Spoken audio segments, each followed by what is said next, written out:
In this video, we're covering perfect squares.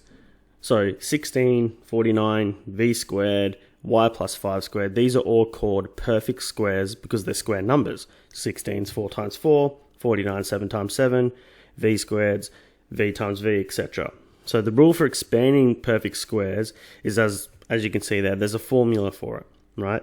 So if you have a plus b squared, your first term is going to be a squared, your last term is going to be b squared, and your middle term is the product of your two terms multiplied together. So a times b and then double it, all right?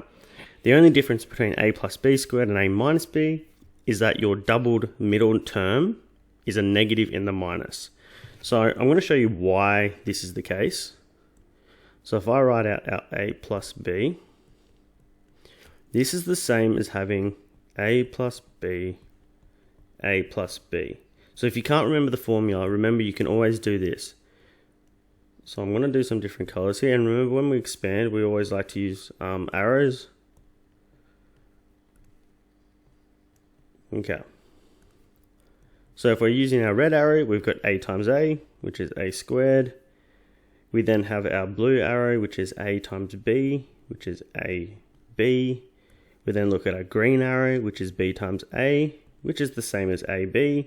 And then finally, we have our yellow arrow, which is b times b, which is b squared. And as always with binomial products, we look for our common terms. So in this case, I'm going to underline our common terms. So actually, I'm just going to draw a box around it. So these are our common terms, so we need to add them together. So we're left with a squared.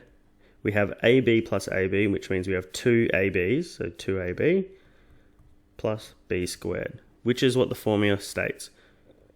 So again, you can use the formula if you remember.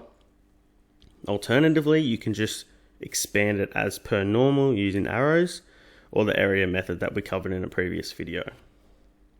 So we're going to do some examples here. So firstly, this wants us to complete the expansion of each perfect square. So here we have a perfect square. We've already got our first term, which is our x squared, which is x times x. Then we have our last term, which was our 10 squared, which 10 squared is 100. So remember, our middle term is 2ab. And in this case, our x is a and our 10 is b. So we're going to have 2 times x times 10. So we get 20x. And that would be our middle term, 20x. And that's all there is to that one. So that's all I'm saying. If you can remember the formula, it's just you times x and 10 to get 10x and then double it to get 20x. So here, expand each perfect square. So again, we have a and b. I will write down the formula. So a squared plus 2ab plus b squared. So we're going to have our m squared plus 2 times m times 9 plus 9 squared. So we get m squared plus 2 times 9 is 18 with our m and then 81. Now again, alternatively, what I could have done was go m plus 9, draw my arrows, and then get m squared plus 9m plus 9m plus 81, and that equals m squared plus 18m plus 81. So again, both ways work here. You find which works best for you. So here we have another term, a, b, and we have a squared minus, because we have a minus up here, so we have a minus down here, plus b. So if I substitute in, we get 3e squared minus 2 times 3e times negative 4. Actually, just times 4, we don't need it because we've already incorporated it out the front. That's my mistake. Plus b squared, which was 4 squared.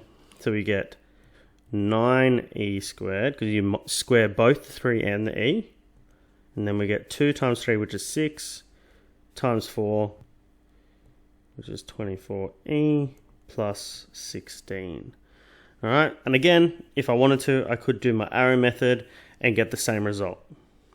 So to recap the video, remember, perfect squares are numbers such as like 16, 49, v squared, y plus 5 all squared. And remember, you do have the formulas that you can use if you remember them, but alternatively, if you in a test and you just can't think of what the formulas are at the time, you can always fall back on using the arrows or the area method and expanding it as if it was a normal expansion.